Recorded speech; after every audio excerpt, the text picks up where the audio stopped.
Hello, friends of Studio Brûlé. This is Steve Brûlé, and it is coffee time, Coffee with Steve, where we go over some of the things that have come across my desk in the past couple of days.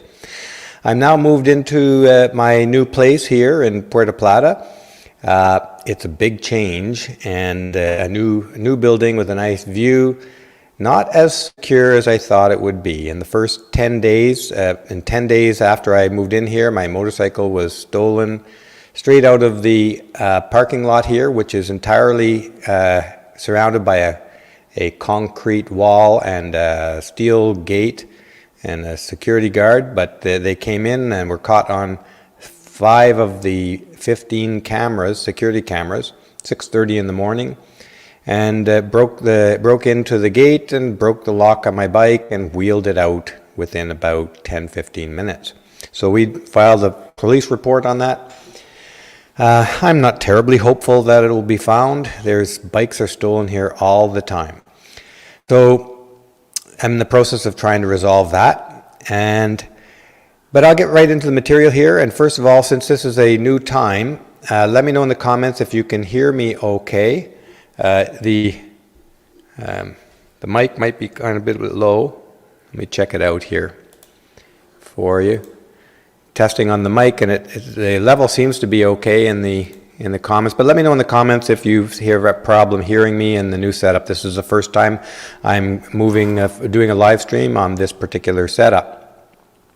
So today the title of the coffee session is Rex, oh my god, I forgot it, Rex, Racism, and the Rise of China. And before we get straight into that, I'm going to go over a couple of quick things that I see on the news just to get us warmed up.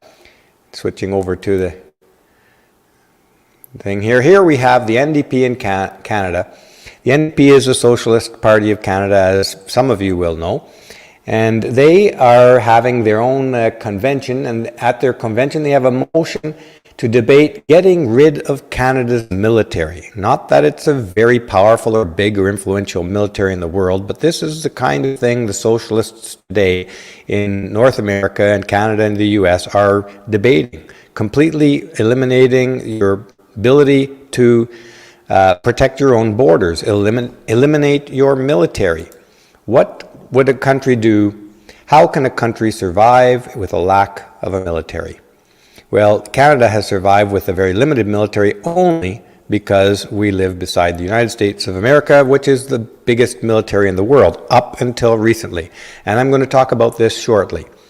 At the same time as Canada is debating getting rid of its military, China has emerged as the largest navy in the world. I was not aware about this until just last week. I was actually shocked to find out that in 2018, analysts pointed out and reported on, and it was reported in the news, that the Chinese Navy is the biggest in the world. Not necessarily the strongest, and we'll get into a few of those details. But at the time that China is growing its military power, Canada is debating of eliminating its military. At the same time that Canada has the Trudeau, who is appears to be a puppet of China, giving them everything they want, getting extremely upset when the military canceled the Chinese military training exercises in Canada. Trudeau was upset about that.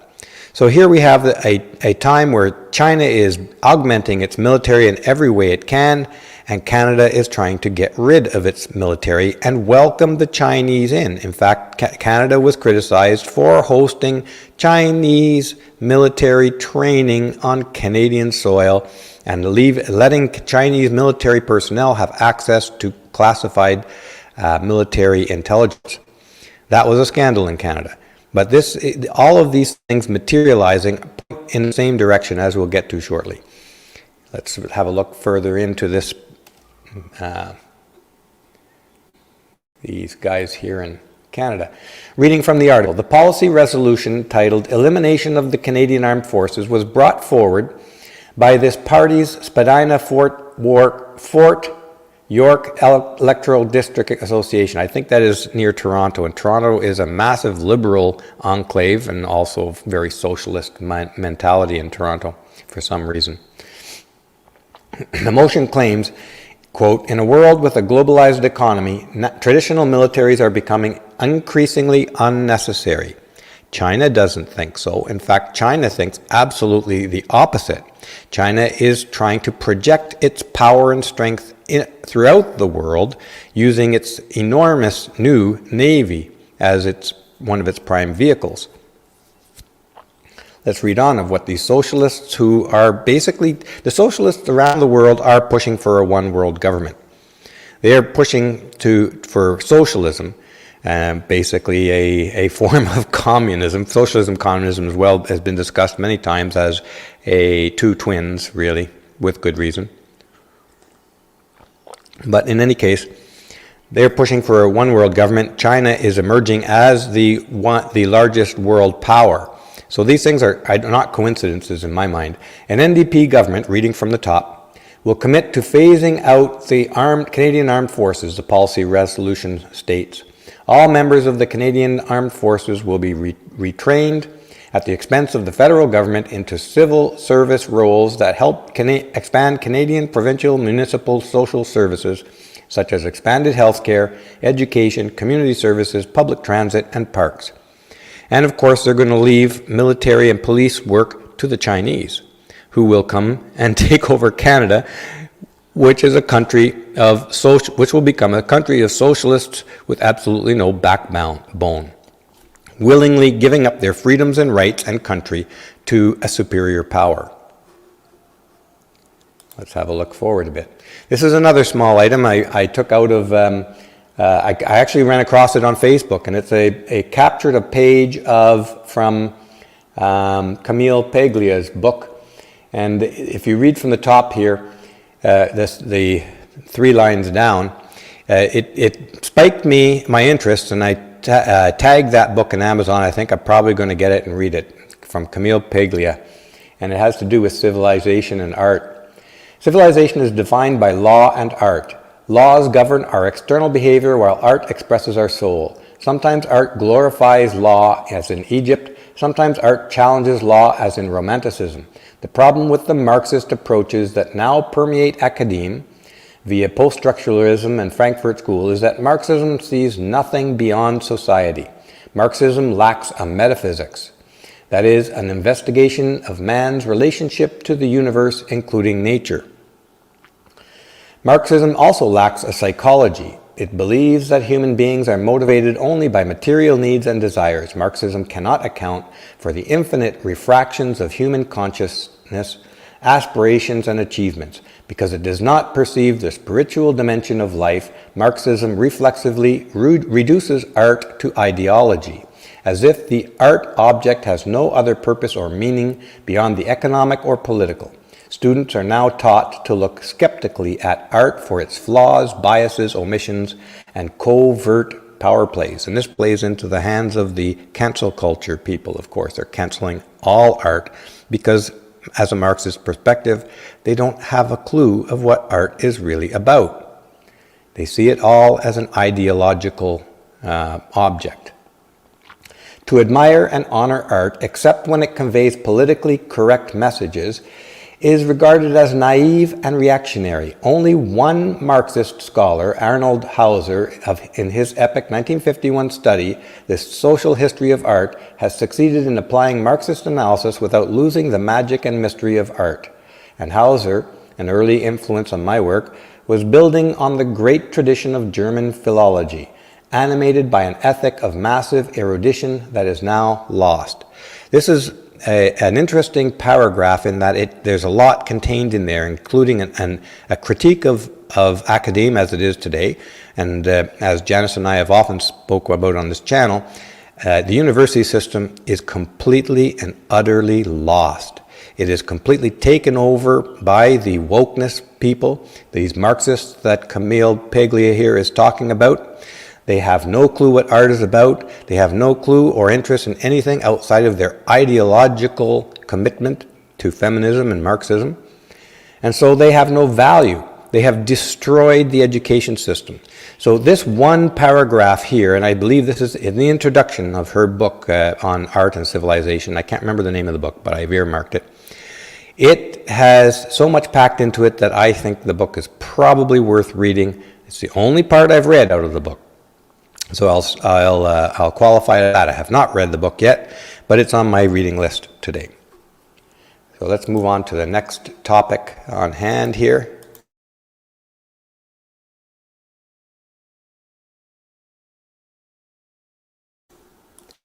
Sorry for the little the minor dropout there.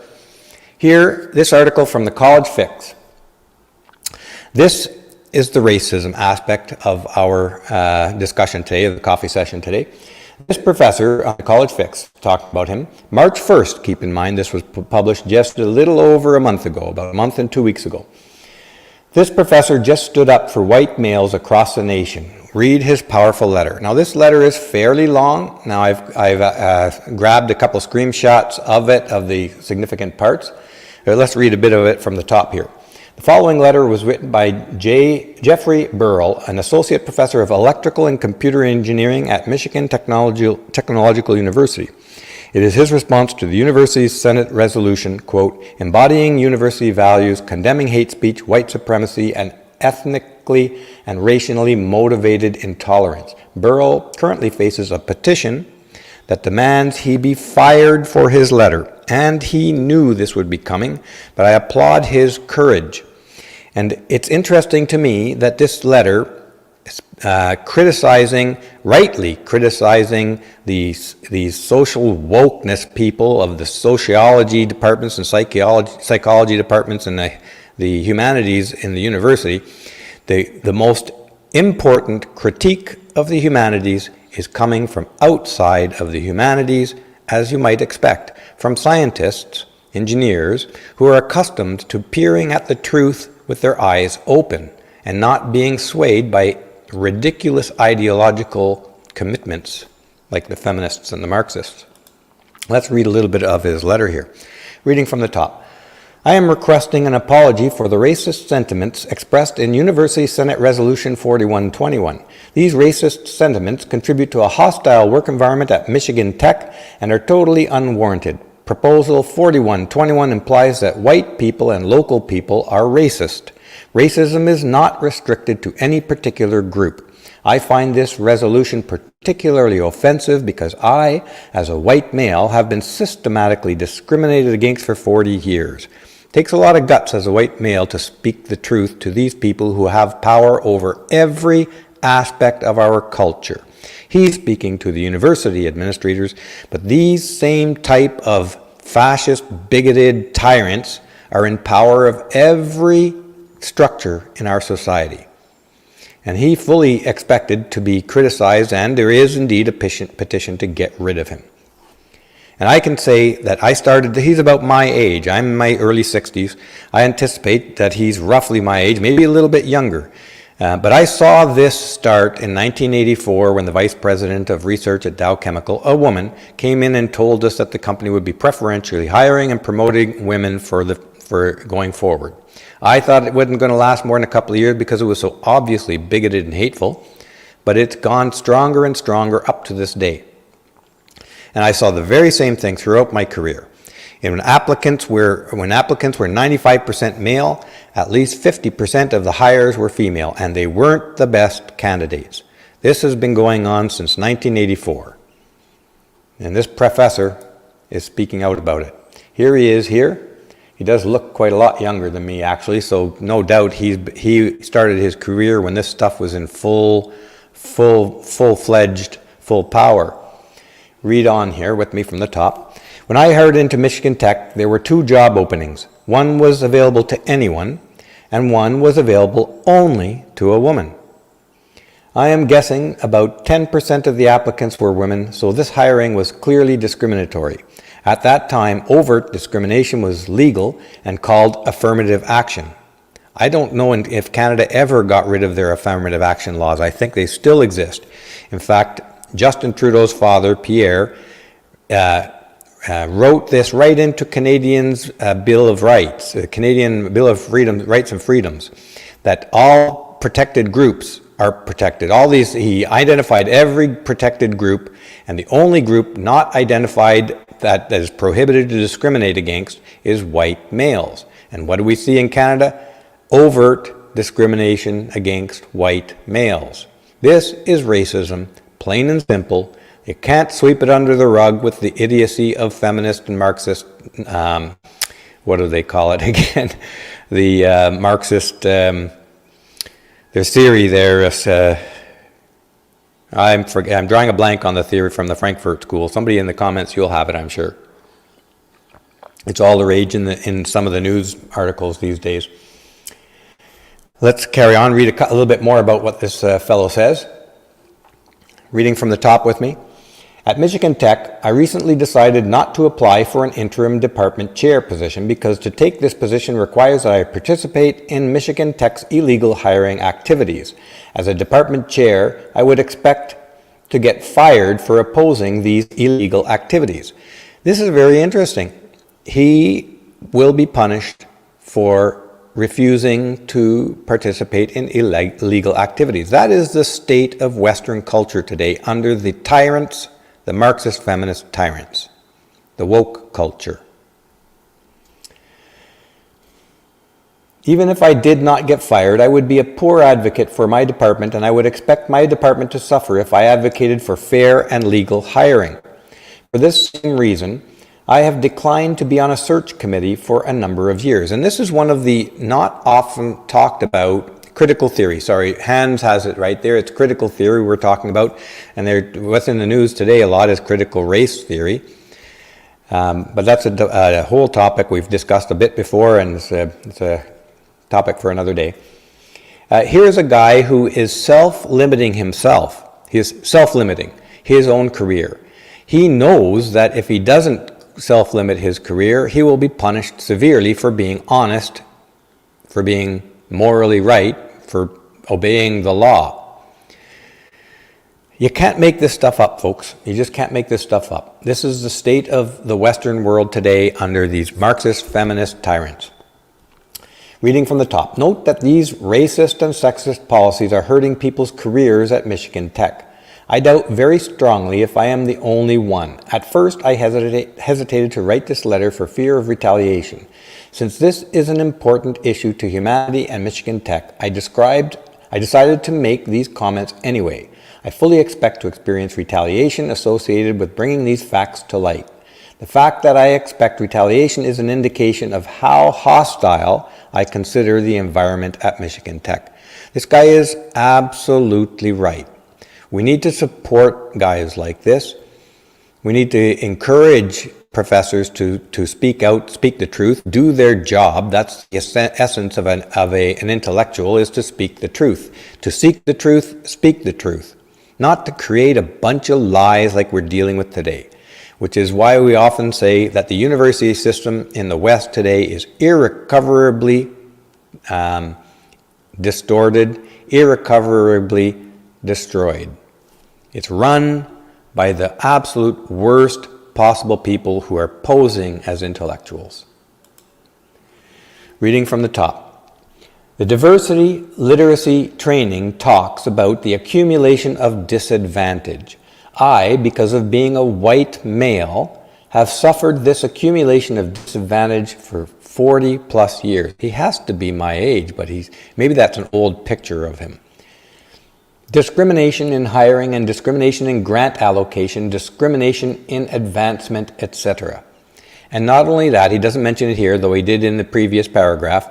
Discrimination, this hostile work environment caused him to not even try to advance his own interests in many situations.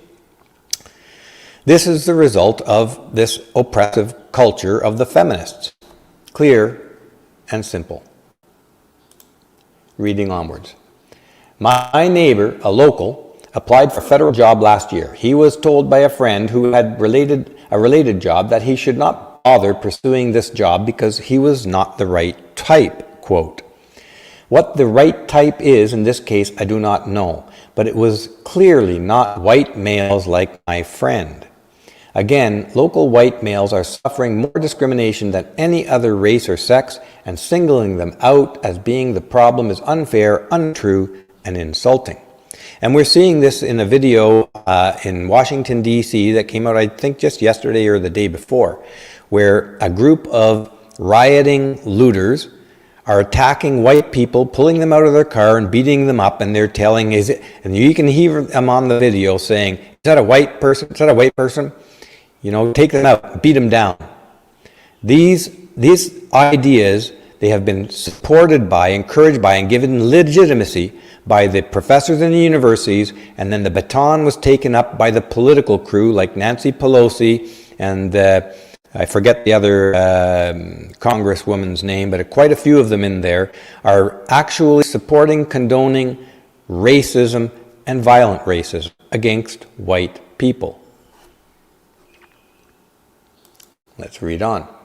Bottom line, every group of people includes people that are racist. This should be obvious and clear to anybody with one brain cell left in their head, but it's not. You have to eliminate every brain cell to be a feminist, Marxist bigot. Singling out one group for contempt, as your resolution does, is wrong and racist. I do not think that the best way to combat racism is with racism. And lo and behold, the woke cancel culture immediately got together and put together a petition to fire the guy speaking the truth. It's as if these people in the university system are the least educated people in our countries. The people in the university system are the least educated people in our countries. Have they never heard of the story of the emperor has no clothes?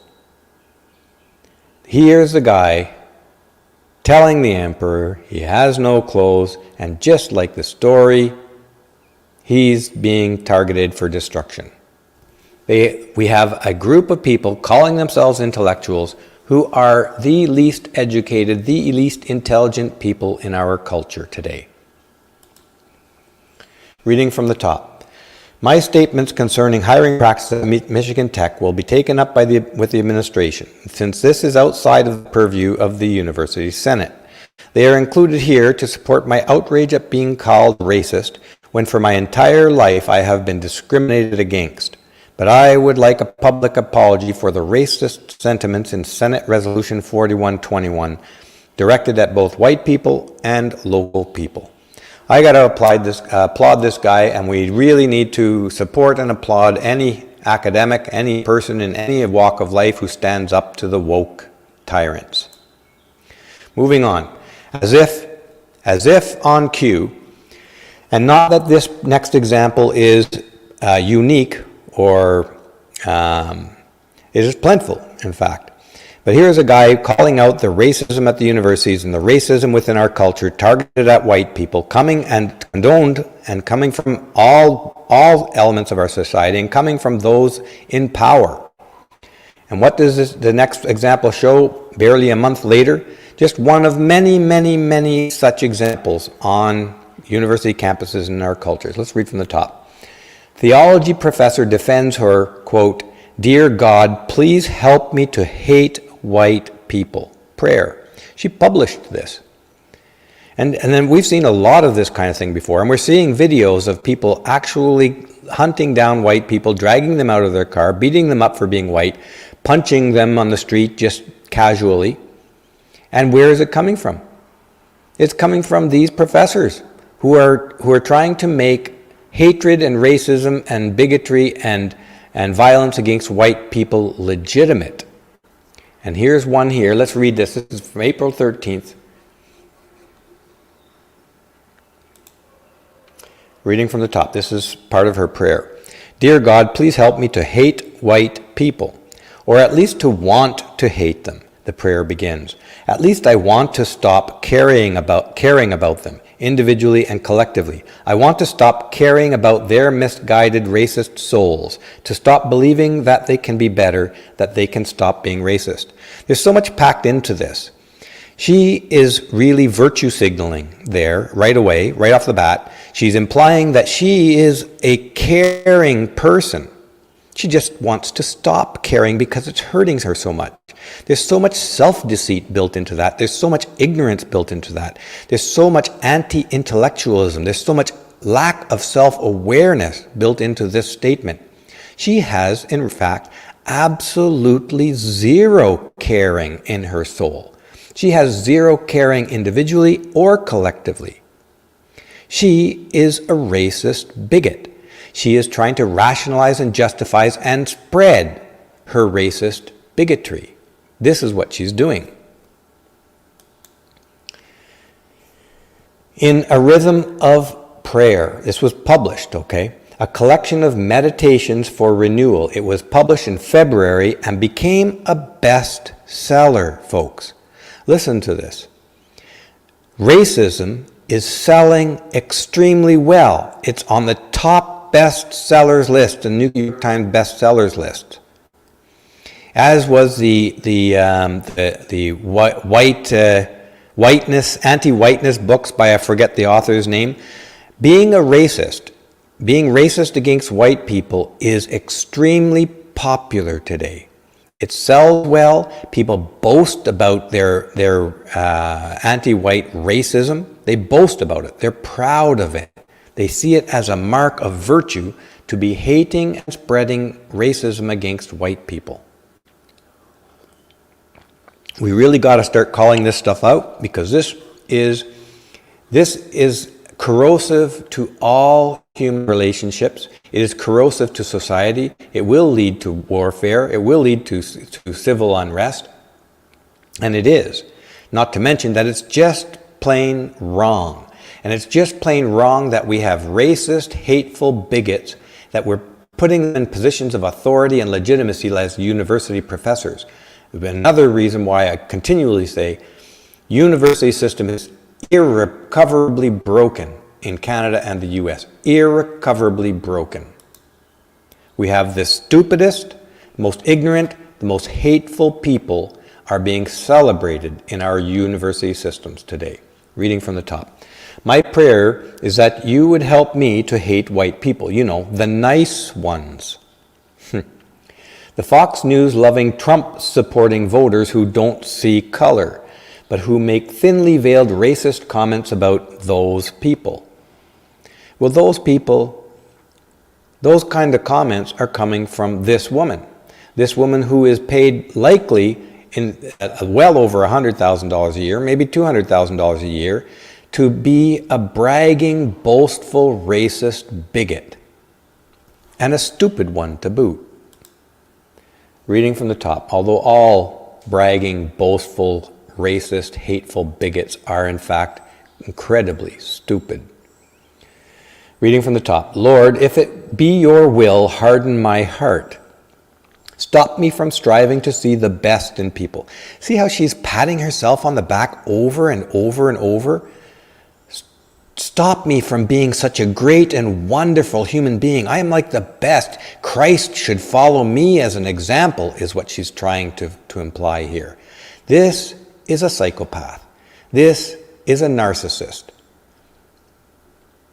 Stop me from being hopeful that white people can and do better.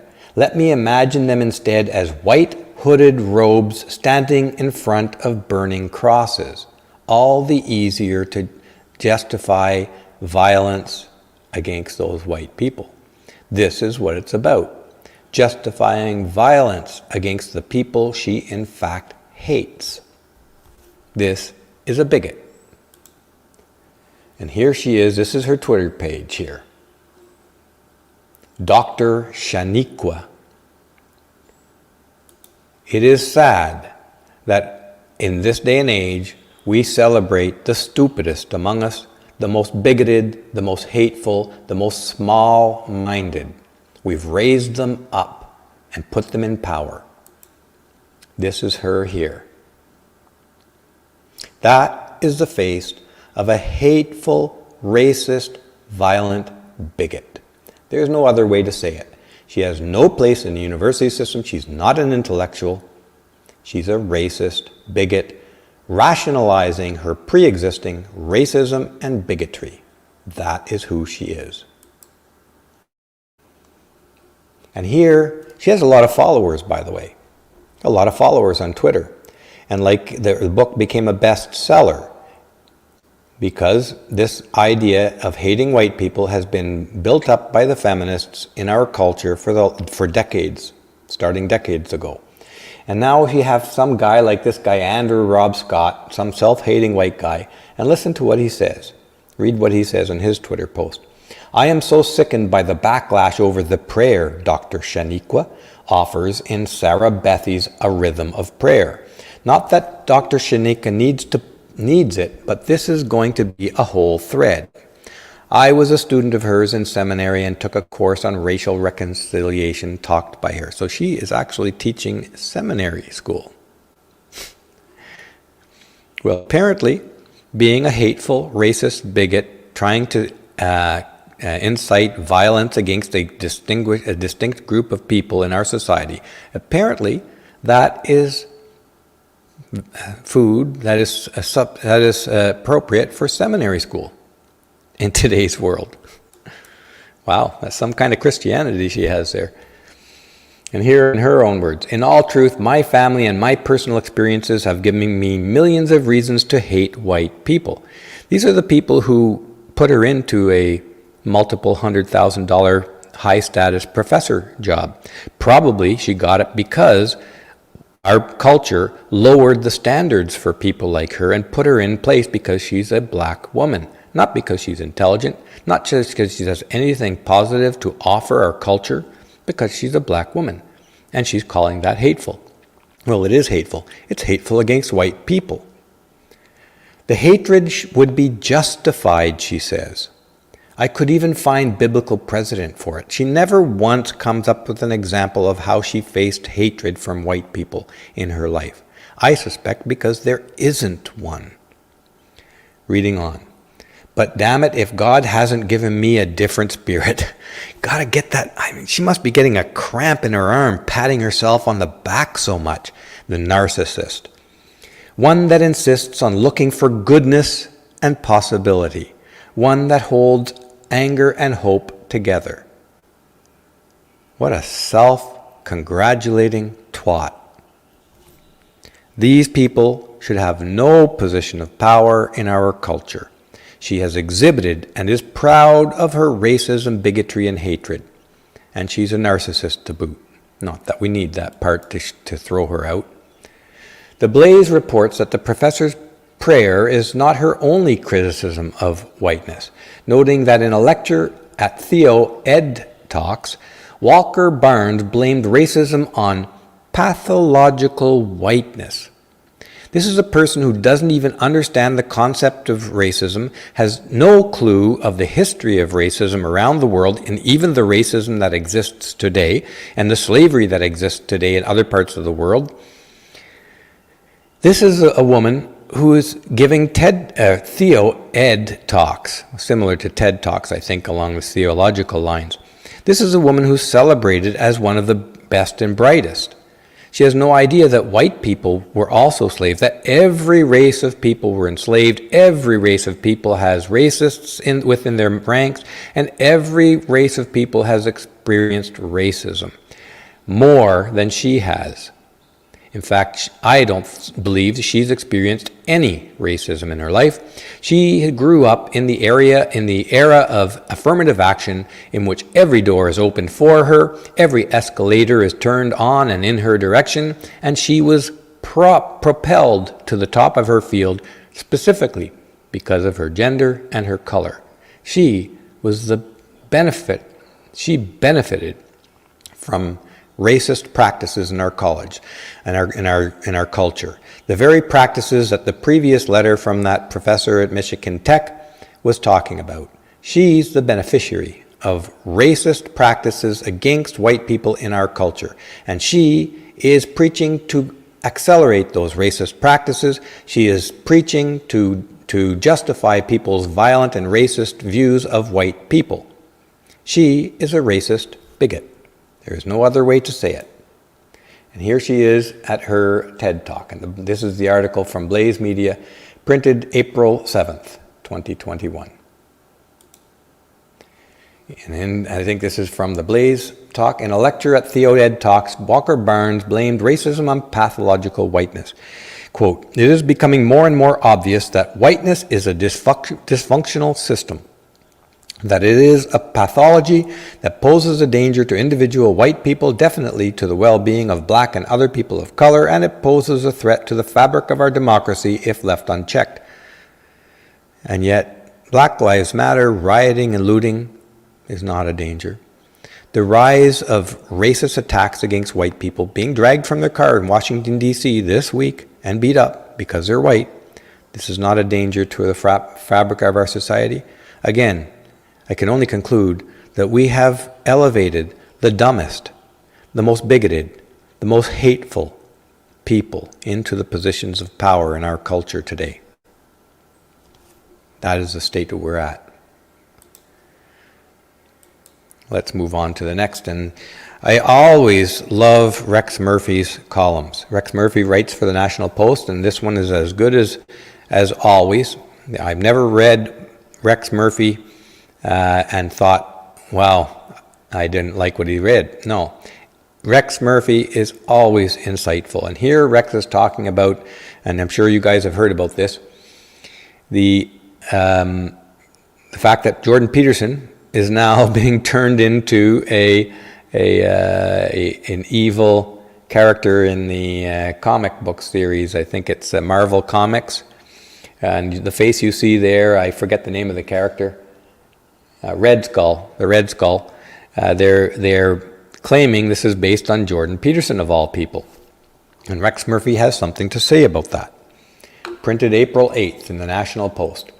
Rex Murphy, Jordan Peterson is the real hero in the Captain America comic book attack. He certainly is. Reading from the top. From the very first, when he issued his declaration that he would never submit to compelled speech, there has been a furious effort to drown him out, or to tag him with obnoxious labels, or to push the mute button on him through the now familiar and mean tactics of cancel culture. Reading from the top. Some of the more virulent attempts at labeling were assertions without factual foundation that he was sexist, homophobic, transphobic, racist, and makes light of rape. And that string of pernicious adjectives was but the subhead of a full article with the wonderful explanatory title, Why Does Jordan Peterson Resonate with White Supremacists? And this is another example. The journalists, the people posing as journalists, like the people posing as intellectuals in our universities, they are the dumbest amongst us. They are the most ideological. They are the least likely people to offer insight or truthfulness or facts about what's really going on in our world. They are indoctrinators. They are George Orwell's Ministry of Truth. Meaning, as others were fully explicit on this point, that Jordan Peterson himself was a white supremacist. Absurd, but I'm sad to say that there are enormous mobs of people in our culture that will believe just that, without a shred of evidence. He offered the fullest, reading from the top, most thought-out rebuttal to the very key, trendy, and dogmatic positions of the hard left. These are the scourge of identity politics, environmentalism as a substitute religion, and pernicious notion of collective guilt, anti-white fulminations, and the repression of free speech that shelters under the ludicrous banners of safe spaces and the speech is violence mantra. To this litany of malefactions he added praise for and recommended the currently outrageous idea of personal responsibility. That is a villain in the comic world, personal responsibility. Our culture has been so poisoned by the wokey lefty Marxist feminists that it almost seems like it is irrecoverable. Let's read onwards here. His success revved up all the great engines of envy that power the being of some in the ivory tower. He also scorned what a good half of the humanities are composed of these days. The nutritionless agitprop that flags itself as culture studies, built on grievance more than scholarship. Rex really knows how to create a turn of phrases. Attention and extreme expression of contempt for his ideas and his intelligence will cause great numbers to gape. So it is that of of all possible outlets, this is astonishing. Marvel Comics has had a malicious, petty, venomous go at him. Marvel Comics, the fantasy ground of perpetual adolescence, manna for the subliterate mental junk. It certainly is in this particular case. Although I have to confess, I've enjoyed quite a few superhero movies. Not that I don't read comic books, but some of the superhero movies I have enjoyed quite a lot. Now, I think this is the last quote from Rex. Oh no, there might be one more. Do I really live in a universe where Ta-Nehisi Coates has written a Captain America comic featuring a parody of my ideas as part of the philosophy of the arch villain Red Skull? That's a quote of Jordan Peterson, and clearly the answer is yes, you do. We have been falling down this slippery slope road for decades, and who knows where the bottom is, because these wokies, these wokey-dokies, they seem to be able to go deeper and deeper and deeper underground. More and more ignorant, more vicious, more stupid. Reading from the top, political correctness and its guillotine blade cancel culture is the palsy of our days. There is no vaccine for this scourge, and there is no one looking for a vaccine. Peterson's resistance against both is, in my view, one of the truly virtuous and courageous actions of our time. No wonder he is so viciously maligned, because he threatens to reveal these power-hungry mongers for what they truly are: racist, hateful bigots. Anti-intellectual, racist, hateful bigots. Now that's all I've got for that bit for today. I'm going to finish off here with getting to where is China? What is going on with China? Now, I wanted to talk about this one today, even though this article, I believe, was written a couple of years ago.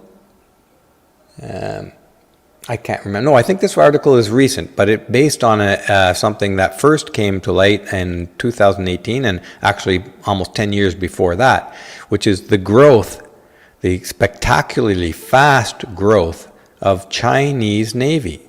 The Chinese Navy, and military to speak of. This was a surprise to me, because up until last week when I came across this article, I really thought that the U.S. Navy was by far the biggest, most powerful Navy in the world.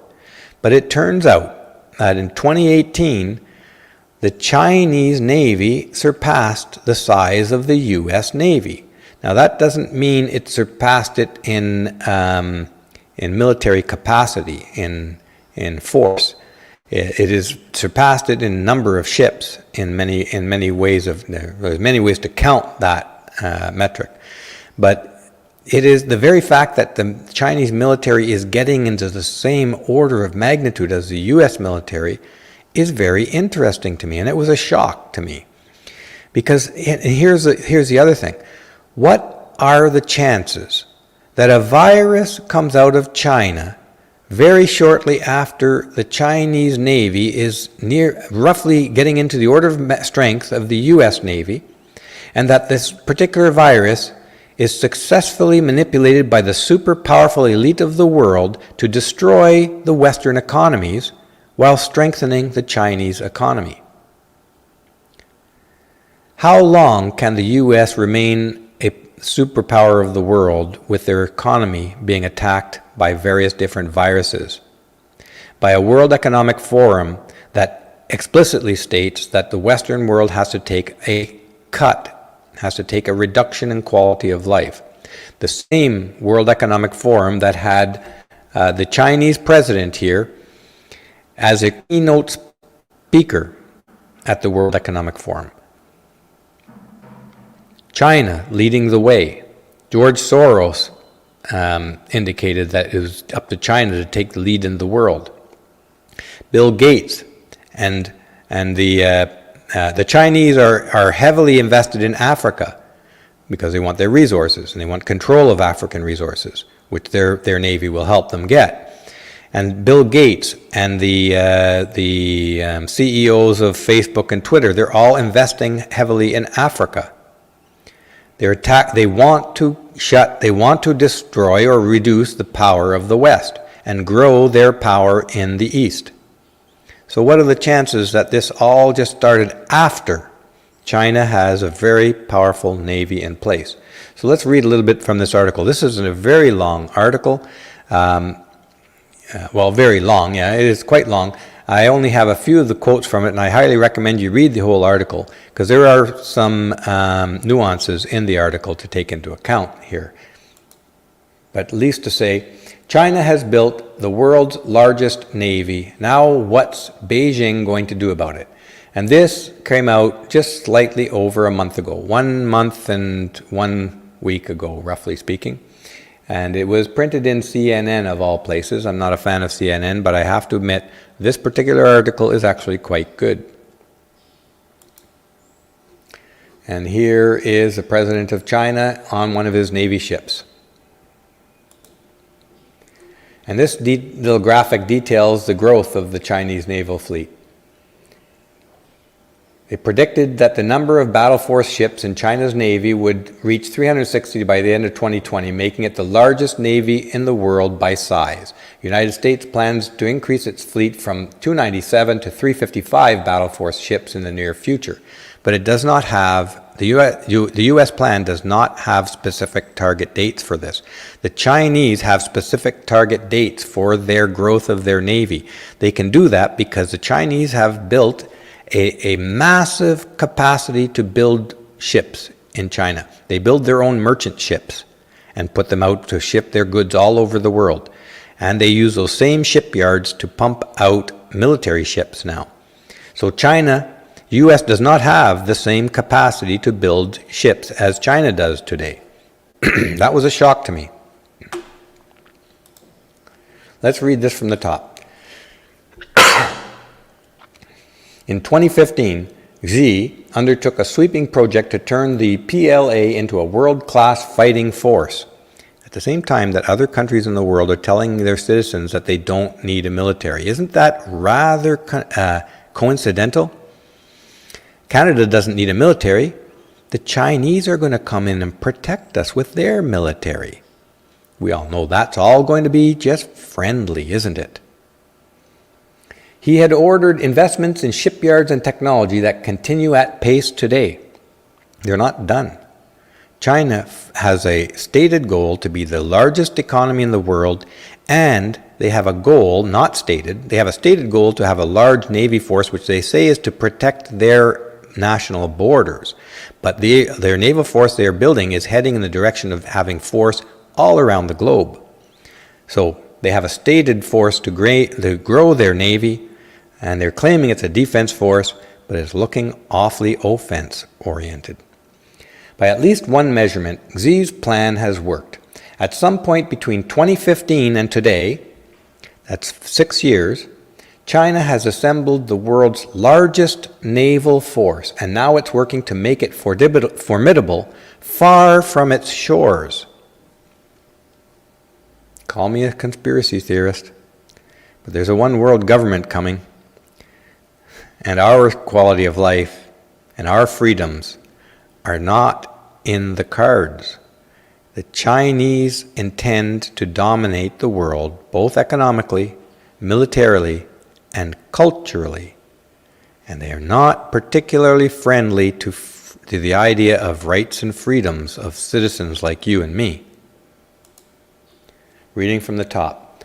Already commanding the world's largest naval force, the People's Republic of China is building modern surface combatants, submarines, aircraft carriers, fighter jets, amphibious assault ships, ballistic nuclear missile submarines, large Coast Guard cutters, and polar icebreakers at alarming speed. There's a large amount of oil underneath the Arctic ice, and it's been contested already. For most historical purposes, it would lie under Canadian sovereignty. But the Russians have already tested that, and they don't intend to just walk away from it. The Chinese are less respectful of that boundary. They're already in Canada. I don't doubt that they'll be interested in the oil on Canadian soil. Some of those with the equal or better of anything the U.S., some of those ships we're talking about here, will be the equal or better of anything the U.S. or other naval powers can put in the water. The Chinese intend to dominate militarily around the world. They intend to dominate the global economy. And that comes, their culture comes with it. When they dominate, their culture, the way you live under Chinese Communist Party, that will be, there will be a lot of pressure to push this with every trading partner, especially, which it looks like, the Chinese will be a major influencer, if not the top influencer, on the one world government when they put it in place. So we will be living more under Chinese cultural law and expectations in the future than we will be under Western traditions. That's what the Chinese have in mind. And that's what the Chinese sympathizers like Joe Biden and Justin Trudeau have in mind. Justin Trudeau famously said he respects, he admires China's basic dictatorship for what it can get done. Joe Biden is in bed with the Chinese. His son has profited off of Chinese relationships. These people are in the positions of power of many of the Western world's cultures, and they're aided by the richest and the most elite people in the world, like Big Bill Gates, to push forward China's agenda. If a one world government comes in, the Chinese cultural tradition is going to be a major player in everything they do. Let's read on. Here's one of their ships in a naval parade, 2019. It is a guided missile destroyer. Reading from the top. Well, China is expected to field 400 ships by 2025, the goal of the current U.S. Navy shipbuilding plan, a goal with no fixed date. They probably have no fixed budget, which is why they have no fixed date, is for a fleet of 355, a substantial numerical disadvantage. By plan, the elite put Biden in place, not to protect U.S. interests like Trump had in mind. They got rid of Trump because Trump wouldn't play ball and passed the baton to the global elite who will work with China to bring about a one world government. That's not to say that the U.S. Navy has seen its days as the world's premier fighting force come to an end.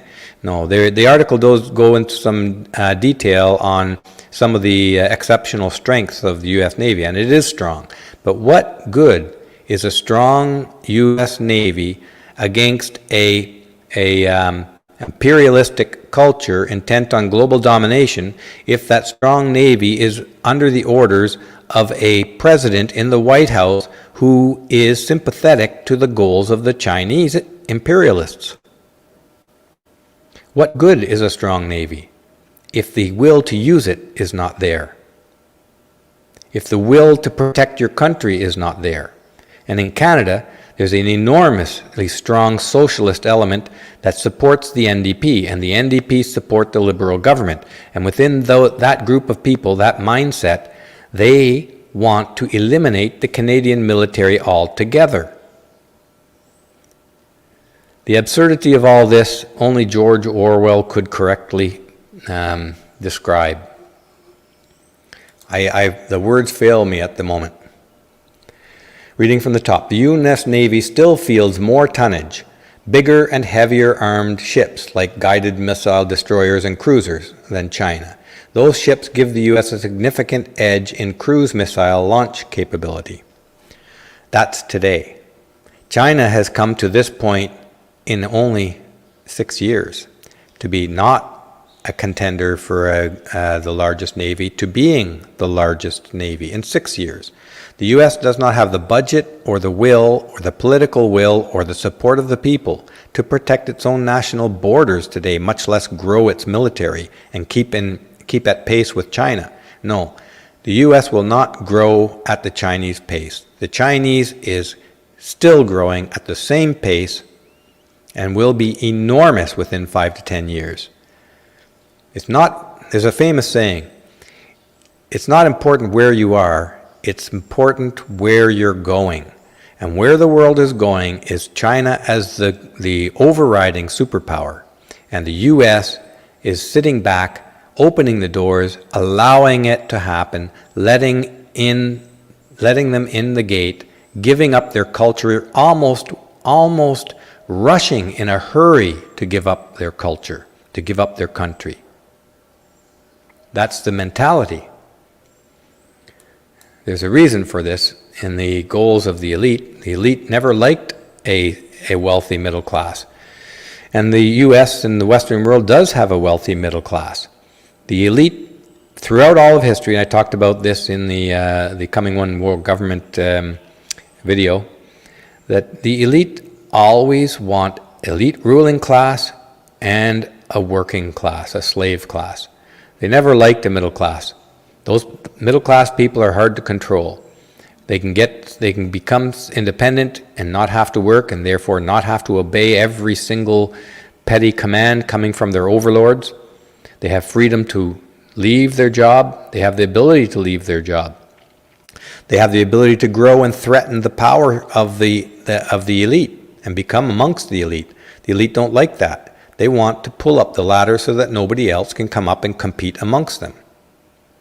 But a middle class, with the resolve, the will, the ability to have some self-determination, some freedom, is a threat to the power of the elite. So they hate it. Reading from the top. Meanwhile, the U.S. attack submarine fleet of about 50 boats is entirely nuclear powered, giving it significant range and endurance advantages over a Chinese fleet that has just 7 nuclear powered subs in its fleet of 62. But again, a navy power that you're not willing to use is not a navy power at all. And I seriously suspect that the Biden government has no intention of standing up to anything the Chinese want to do. And certainly not the Canadian government, not that we have much of a military power, but the Canadian government under Trudeau is opening every door, passing every secret over to the Chinese. They are not going to stand up to the Chinese. No, they're going to open the door, let them in, and give them everything, including our freedoms. Reading from the top. The big advantage the Chinese Navy holds over the U.S. Navy is in patrol and coastal combatants, or corvettes and below, Childs said. Those smaller ships are augmented by China's Coast Guard and maritime militia, with enough ships combined to almost double the plan's total strength. Those are troubling signs for Washington as it grapples with budget and pandemic problems that are much larger than China's. That's strategic. The Chinese virus was used to parlay the political movement and the cultures of the world to shut down and destroy their own economies. The elite pulled all the strings they could to destroy these economies. This is another thing. A destroyed economy can't support a big military. It can't conduct a defense or a war project. Reading on. Analysts worry the trend lines, including China's announcement Friday that it will increase its annual defense budget by 6.8%, are going in Beijing's direction. Absolutely, they're going in Beijing's direction. Beijing is growing its military budget. The U.S. can't keep its existing military budget going. It can't keep the will to defend its own borders and its own culture going. It seems pretty obvious to me. This is a big problem. Let's read on from the top. In 2018, China held 40% of the world's shipbuilding market by gross tons. 40%. According to the United Nations figures cited by the China Power Project at the Center for Strategic and International Studies, well ahead of second place South Korea at 25%. U.S. is not in those top 3. Put in a historical perspective, China's shipbuilding numbers are staggering, dwarfing even the U.S. efforts of World War II. China built more ships in 1 year of peacetime, 2019, than the U.S. did in 4 of war, their entire time of World War II. Almost the entire time. 4 years of World War II. Reading from the top. The Chinese state-owned companies churning out commercial shipping are also the engines of its naval buildup. Reading from the top. The missiles problematize U.S. power projection and prevent overwhelming naval and air power from striking the Chinese mainland, says Kaoshou.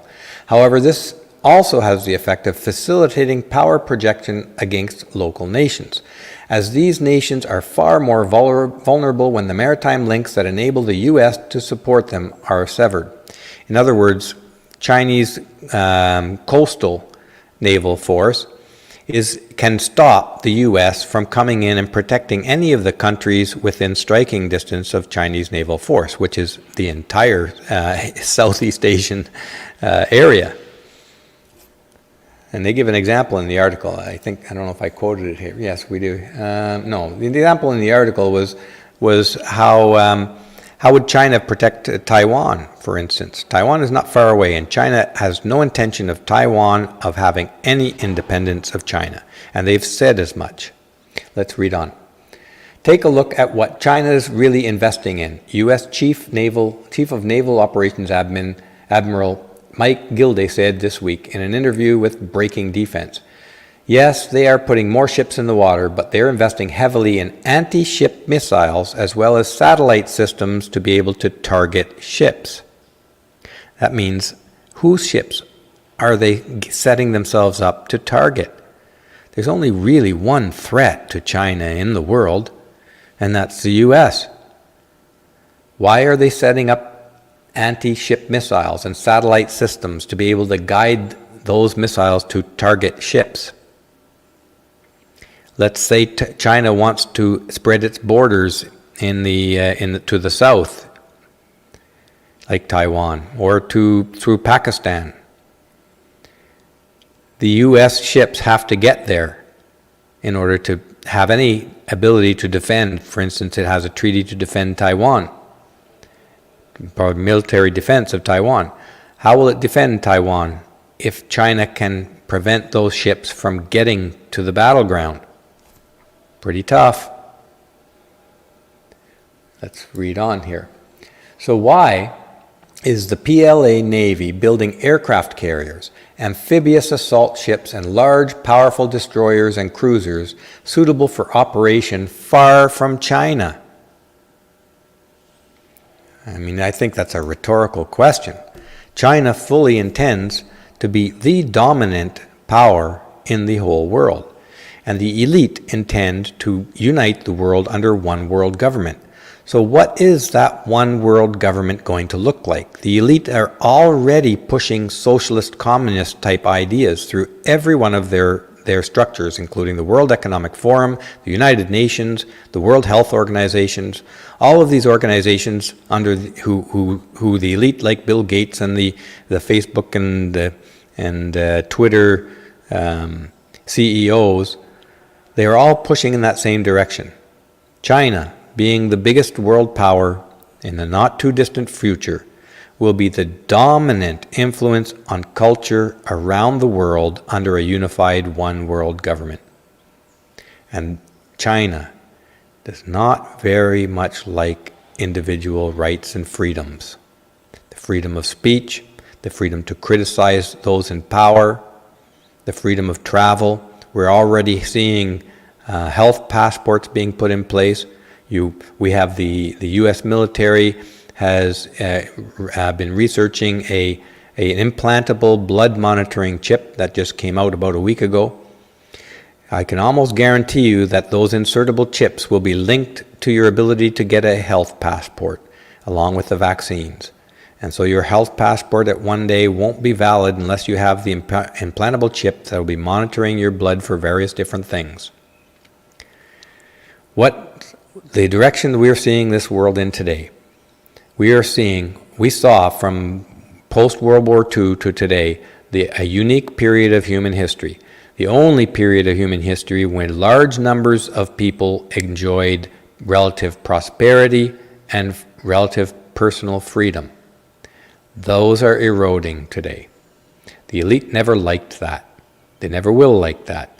The elite are the elite because they work hard to control all the world around them. They compete with one another to control the world. But what they want below them is a secure work-slave class. So that's my pessimistic message for today, I'm afraid. And with that, I have nothing further to talk about, so I'm going to say good night or goodbye for today. And like I always like to remind people at the end of these sessions, is do something you love to do today. Do something you love to do every single day. Because no matter how bad the world is, this is your life. You have one life to live, and you should enjoy at least some part of every single day. So with that, I hope you join me again shortly on Coffee with Steve. Tomorrow we have Warren Farrell coming in, and there's 2 topics on the table. I'm not sure which one we're going to focus on. So that'll be a surprise for you tomorrow. Tune in at 2 p.m. Eastern Time. I think it's 11 a.m. Pacific Time to enjoy the coffee session with Dr. Warren Farrell. And with that, thanks again for joining me. We'll see you tomorrow on Coffee with Steve.